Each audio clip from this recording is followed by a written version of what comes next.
bago niya nilitis yun, bago pinasa sa ICC, dapat nilitis muna yan, kinasuhan muna sa Pilipinas yun.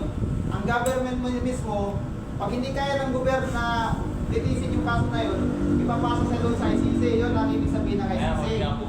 Kaso lang ngayon nangyari, sa pilitan, pinasak doon sa aeroplano o sila kay si Duterte at sa pilitan.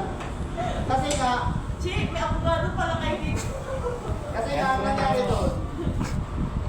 Ngayon wala hindi na makatanggi yung ICC.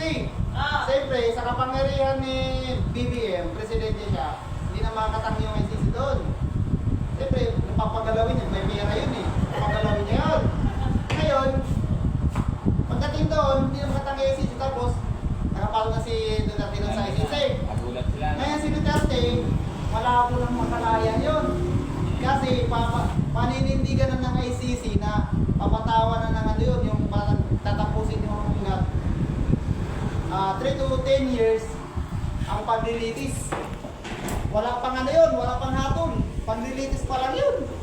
Oh, nasaan na ngayon si Tatay Digong? Eh, nag-maintenance pa naman yun. Kapahay yun. Dapat. Oh, di ba?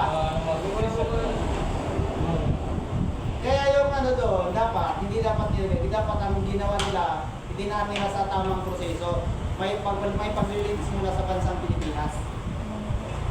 Yun, ang mali namin sa mambabatas.